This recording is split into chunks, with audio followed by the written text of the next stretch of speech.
President Donald Trump, never one to shy away from controversy, has once again thrust himself into the global spotlight. In a move that has sparked outrage and debate in equal measure, Trump announced his plan to establish refugee centers in Pretoria, South Africa. These centers, he proclaims, are intended to provide a safe haven for white Afrikaners facing persecution in post-apartheid South Africa. This initiative, dubbed Mission South Africa, comes at a time when the Rainbow Nation grapples with its complex past and strives towards a future of equality. Trump's plan has been met with mixed reactions, with some lauding it as a necessary intervention to protect a vulnerable minority, and others condemning it as a racially motivated scheme that threatens to inflame existing tensions. The world watches with bated breath as this unfolding drama has the potential to reshape the geopolitical landscape and redefine the very meaning of refuge. At the heart of Trump's plan lies a narrative of discrimination and violence against white South Africans, a narrative that has gained traction in certain circles. Trump and his supporters point to incidents of farm attacks and land expropriation as evidence of a systematic campaign to target and dispossess Afrikaners. They argue that Mission South Africa is not merely a humanitarian gesture, but a moral imperative to rescue a community teetering on the brink. However, critics are quick to point out the glaring inconsistencies and potential dangers inherent in Trump's plan. They argue that it selectively amplifies the struggles of one group while overlooking the historical and ongoing injustices faced by black South Africans. They fear that the establishment of these centers will only serve to deepen racial divides and undermine the hard-won progress towards reconciliation in South Africa. The proposed refugee centers, according to Trump, will offer a lifeline to those fleeing persecution. They promise temporary housing, medical care, and legal assistance, providing a semblance of security and stability in these uncertain times. Already, thousands of applications have poured in from Afrikaners seeking refuge, a testament to the fear and uncertainty that pervades their community. Among them, farmers, the backbone of the Afrikaner community, seem to be given priority, their plight highlighted as a particularly desperate one. While the specifics of funding and management remain shrouded in ambiguity, what is clear is that Trump is determined to see this plan come to fruition.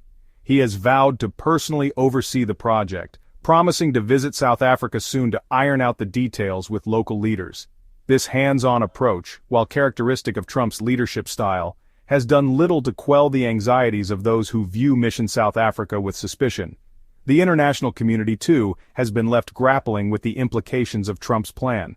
Some see it as a dangerous precedent, a selective application of refugee law that caters to a specific narrative while ignoring the plight of other displaced populations around the world. Others question the timing of this initiative, coming as it does amidst a global refugee crisis of unprecedented proportions.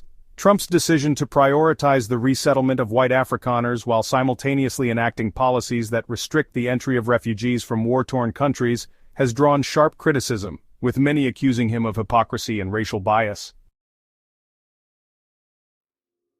To fully comprehend the complexities of the situation, one must delve into the annals of history and examine the intricate tapestry of South Africa's past. The Afrikaners, descendants of Dutch settlers who arrived on South African shores centuries ago, have long been a dominant force in the country's social, political, and economic spheres. Their history is intricately interwoven with the oppression and disenfranchisement of black South Africans, culminating in the brutal apartheid regime that cast a long shadow over the nation. However, the end of apartheid in 1994 ushered in an era of profound transformation, dismantling the structures of racial segregation and ushering in a new era of democracy. The transition, though far from seamless, marked a pivotal moment in South Africa's journey towards healing and reconciliation. Yet it also brought with it anxieties and uncertainties for the Afrikaner community, who now found themselves navigating a new social order in which their historical dominance was no longer a given. In recent years, a narrative of reverse racism has taken root within certain segments of the Afrikaner community. They point to instances of violence against white farmers, often characterized as racially motivated attacks, as evidence of a growing climate of hostility and persecution. The issue of land expropriation, a policy aimed at redressing historical land ownership imbalances, has further fueled these anxieties, with some Afrikaners perceiving it as a direct attack on their heritage and livelihood. While it is undeniable that violence and crime affect all communities in South Africa, the extent to which these incidents can be attributed to racial hatred remains a subject of intense debate. Critics argue that framing the issue solely through the lens of race ignores the complex socioeconomic factors at play, including poverty, inequality, and a legacy of systemic injustice that continues to plague South Africa. They caution against fueling a narrative of victimhood that risks exacerbating racial tensions and undermining the progress made towards building a more just and equitable society. Trump's Mission South Africa has ignited a global discourse on the very nature of refuge and the shifting sands of international relations. It has exposed the inconsistencies and inherent biases in how we as a global community address displacement and persecution. The fact that a nation built on the backs of immigrants, a nation that prides itself on being a beacon of hope for the world's downtrodden, is now seen by many as turning its back on those seeking refuge, is a stark indictment of our times. The contrast between Trump's offer of sanctuary to white Afrikaners and his administration's restrictive policies towards refugees from predominantly Muslim-majority countries has not gone unnoticed. It has fueled accusations of hypocrisy and double standards, highlighting the uncomfortable truth that perceptions of deservingness when it comes to refuge are often shaped by race, religion, and political expediency. As the world grapples with an unprecedented refugee crisis, with millions displaced by conflict, persecution, and climate change, Trump's selective approach to refuge raises profound questions about our collective responsibility to those fleeing for their lives. It underscores the need for a more humane and equitable global system for dealing with displacement, one that is guided by principles of compassion, justice, and a recognition of our shared humanity.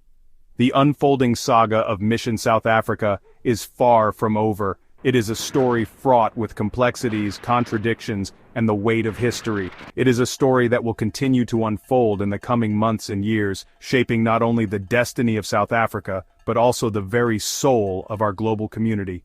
And as we bear witness to this unfolding drama, we are left to ponder the words of the late Nelson Mandela, who reminded us that to be free is not merely to cast off one's chains but to live in a way that respects and enhances the freedom of others.